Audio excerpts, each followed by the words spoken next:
ada jogging track, ada lintas desa, kan harus pakai motor off-road, trail. Ini Pak Kadis Provinsi nih. Di atas bisa Pak, ada kawasan ini banyak Pak.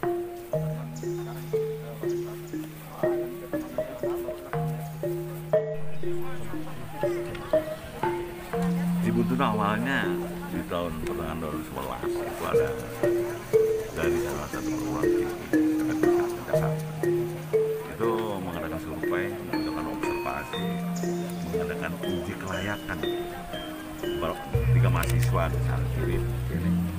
Rupanya setelah lapor di sana Buntu layak. Salah satunya poin itu sebenarnya untuk jadi desa wisata layak tidak. Karena mereka kan aman, tempat pesona ya, aman, tertib, bersih, indah, sejuk, indah, kenangan, lama-lama taman, kenangan. Itu salah satu beberapa ini poin bisa diadopsi itu bisa. Tapi kalau di situ masih ada pemabuk, masih ada pencuri, tidak aman. Desa wisata apa? Nggak bisa. Tamu tidak akan betah di tempat itu. Alhamdulillah Cibuntu semuanya sudah ini ya dilaksanakan dan punya modal masyarakat yang mindsetnya sudah mengikuti pola-pola kita ini kan. Ya kan modalnya masyarakat. Biarpun saya kayak malaikat kalau masyarakatnya nggak bisa ya bisa. Betul.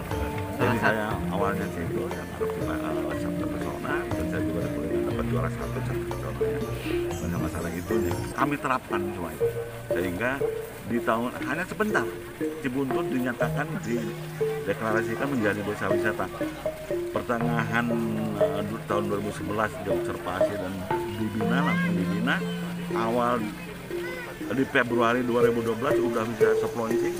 Itu bukan kita menentukan ya, itu dari pusat dari Pemda. Dan tahun 15 Desember 2012 itu launching langsung dideklarasikan oleh Pak Bupati dan ada prosesinya.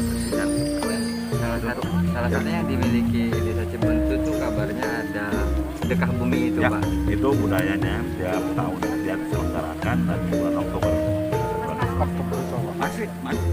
Kemarin udah ya mulai tahun 2012 sampai kemarin. Dan sebelum desa wisata ditetapkan itu sudah ada ya Pak ya? Sudah mundur. Udah dimanapun ya banyak yang menyelenggarakan. Ini kalian kami reklamasi. Kalian cek ini tadinya sama. Itu tingginya sama tadinya. 20 tahun digali pakai usaha lah. Saya masih di Jakarta pun 2003 saya di sini ada kepala desa. Saya memasalahkan tidak oleh kepala desa. Ya. 2012 tadi 15 Desember launchingnya 2012.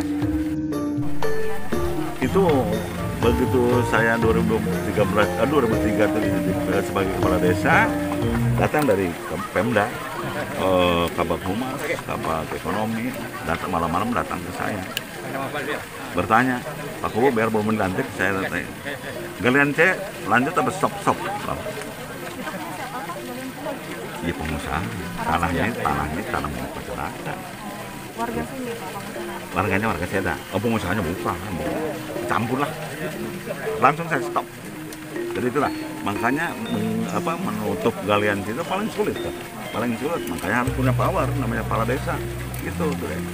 Alhamdulillah 2012 kita di desa wisata lanjut dibina terus dari beberapa perguruan tinggi ya. Memang idealnya desa wisata kalau betul-betul pengen jadi desa wisata akademisi yang membina, yang membimbing. Pak, Kalau Bapak ada opsi nggak untuk desa-desa yang lain gitu supaya menjadi desa wisata? saya sering menjadi narsum di Garut, di beberapa provinsi, di Apa Pak yang harus dilakukan oleh kepala-kepala desa di Kuningan supaya desanya seperti desa Cibuntut gitu? ya itu salah satunya ngadopsi itu aja satu pesona aja yang itu bersih aman pan satu itu modal utamanya aman di situ. Kalau masih banyak orang minum, masih orang menakar, ada saya bukan sombong di sini motor tiap malam di luar mobil motor alhamdulillah nggak pernah karena aman siang malam itu apapun di sini pemborong Cibuntut aman nggak bakalan ada yang minta duit karena saya sampai juara Asia Tenggara itu. Oke, sekarang kita menuju ke titik selanjutnya. menjadi pusat ekonomi kreatif. Jadi sekarang ini harapan ekonomi kreatif bahwa wisata.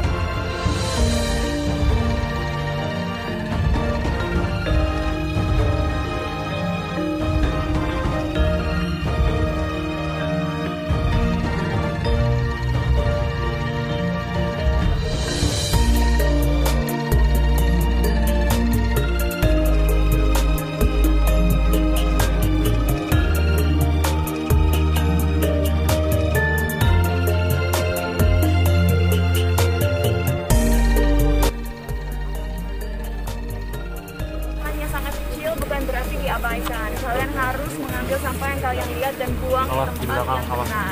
Exactly.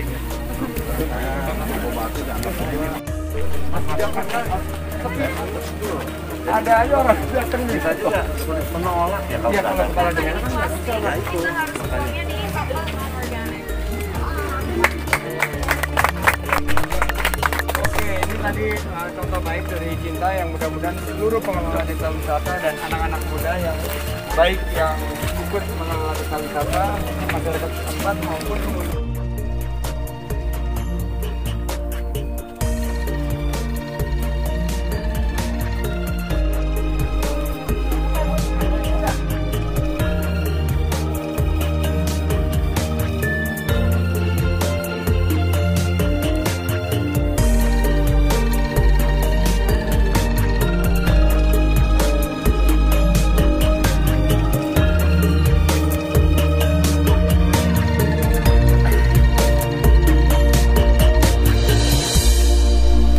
masuk ke toilet tapi toiletnya tidak berkualitas, pasti nggak memiliki pengalaman yang baik. Jadi saya tugaskan generasi Z yang akan memimpin Satgas Toilet se-Jawa Barat.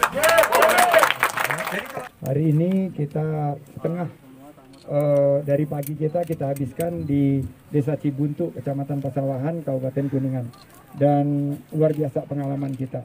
Saya akan meninggalkan 3 tips agar ekonomi Indonesia pulih dan bangkit. Pertama, COVID-19 memaksa kita meningkatkan keterampilan, baik dari segi digitalisasi maupun juga dari segi protokol kesehatan. Dengan kehadiran kita di sini, kita banyak mencatat beberapa kategori yang kita bisa tingkatkan agar kesiapan kebangkitan ekonomi nasional bisa kita hadirkan melalui Anugerah Desa Wisata Indonesia 2021 ini.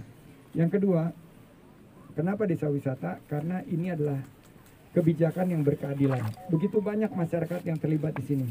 Pak Bupati, selama ini pemerintah pusat hanya fokus di program-program yang belum tentu menyentuh kepada masyarakat yang ada di lapisan terbawah. Jadi ini adalah bagian daripada kebijakan yang berkeadilan, kebijakan yang mudah-mudahan bisa memberikan bantuan kepada masyarakat yang membutuhkan. Terakhir, saya menghadirkan Cinta dan Ega. Kalau level internasional ini ada Cinta, dan Cinta ini jagonya konten kreatif.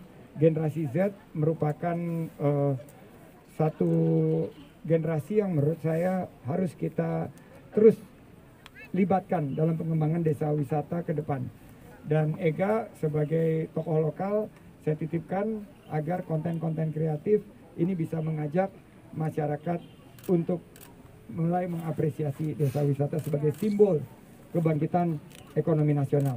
Jadi daftarkan www.jadesta.com/ADWI 2021 sampai 26 Juni 2021. Total hadiah miliaran rupiah. Ayo jadikan desamu desa wisata simbol kebangkitan ekonomi nasional yang berkelas dunia. Berdaya, saing, dan berkelanjutan untuk Indonesia. Bangkit. Saya persilahkan Pak Bupati untuk menyampaikan sepatah dua patah kata. Terima kasih Mas Menteri atas kunjungannya, Mbak Cinta Laura dan juga Mas Febi dan semuanya. Yang alhamdulillah hari ini Mas Neng Ega ya, dan kepada semuanya hari ini merupakan hari yang berbahagia di mana kunjungan Mas Menteri ini saya yakinkan akan menjadi motivasi untuk kami semua. Insya Allah sesuai dengan visi kami, pariwisata termaju berbasis desa. Insya Allah semua potensi akan kami gali, akan kami tumbuh kembangkan untuk membangun desa desa-desa kami menjadi desa-desa dalam rangka membangun semua bentuk ketahanan sosial, kearifan lokal, ketahanan ekonomi, insya Allah dari kita, oleh kita, untuk kita. Itu saja barangkali dari saya. Terima kasih Mas Menteri. Oke, selamat siang semuanya. Aku merasa terhormat sekali bisa diundang hari ini ke sini. Bahagia sekali bisa lihat desa ini. Dan dari seseorang yang bekerja dalam dunia entertainment, aku hanya ingin bilang untuk generasi muda yang ada di desa ini, Desa Kuningan, Gen Z, milenial, kalian jangan takut bersuara. Sekarang kebanyakan dari kalian semua mempunyai smartphone, yang artinya kalian semua mempunyai potensi untuk membuat konten-konten kreatif yang membuat orang-orang di luar sana bisa melihat budaya kalian dan keindahan alam kalian. Jadi jangan takut untuk menjadi seorang yang inovatif dan kreatif, karena kalian adalah harapan masa depan desa ini. Dan mudah-mudahan daerah lain di Indonesia juga bisa mengikuti contoh yang sudah ditunjukkan hari ini, karena aku percaya bahwa wisata Indonesia bisa bangkit kembali, tapi kekuatannya ada di kita. So don't give up and let's work hard together. Thank you. Silakan finally Mbak Ega, kalau ada yang mau disampaikan, singkat. Assalamualaikum warahmatullahi wabarakatuh. Ega sendiri di sini sebagai anak Kuningan sangat bangga. Jujur Bapak, Ega kaget banget ternyata Kuningan ini seindah ini, gitu, Masya Allah. Dan insya Allah kedepannya juga di konten YouTube Ega, insya Allah Ega akan membantu mempromosikan destinasi wisata yang ada di daerah Kuningan. Mudah-mudahan bisa lebih maju lagi ya Pak ya. Amin. Baik, teman-teman ada pertanyaan mungkin? Untuk kategori homestay, yaitu homestay Teratai 3 yang dikelola oleh Ibu Narjo, itu memenangkan penghargaan di level ASEAN. Oleh karena itu, ajang Anugerah Desa Wisata ini merupakan uji coba para penyelenggara dan pengelola desa wisata untuk 7 kategori utama, yaitu kategori CHSE, kategori toilet, kategori souvenir, kuliner, fashion, dan kriya, kategori daya tarik wisata, kategori desa digital, kategori homestay, dan kategori konten kreatif. Tadi yang disampaikan oleh Cinta dan Ega itu benar banget.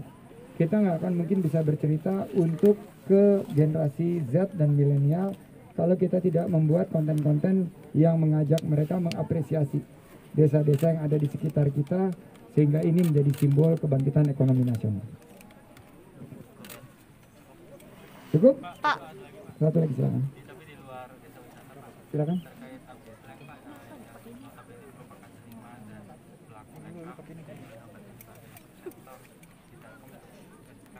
Oke, kami sebagai di Kementerian Pariwisata dan Ekonomi Kreatif sangat menghargai konten. Jadi Telkom sebagai perusahaan yang lagi bertransformasi dari perusahaan telekomunikasi menjadi perusahaan yang akan menjadi digital company, itu membutuhkan pandangan dan masukan dari pejabat-pejabat di lingkungan komisaris, dewan komisaris, dan dewan direksi yang mengerti konten-konten kekinian. Nah, kebijakan untuk penempatan komisaris dan direksi itu murni adalah merupakan wewenang pemegang saham. Jadi karena sudah diputuskan dan tentunya kita melihat kiprahnya ke depan seperti apa, kita harapkan transformasi Telkom menjadi perusahaan digital kelas dunia itu bisa kita hadirkan untuk Indonesia bangkit. Oke, saya baca pantun terakhir. Siap semua? Siap. Minum es selasih, seger rasanya. Cakep. Tambah lagi nyemil, tape ketan. Cakep. Terima kasih warga desa wisata Cibuntu semuanya. Cakep. Sampai ketemu lagi di lain kesempatan. Atas nama Pak Indra, atas nama Cinta dan Ega, Pak Bupati, hatur nuhun pisan sadayana. Sampai jumpa lagi. Terima kasih. Wassalamualaikum warahmatullahi wabarakatuh.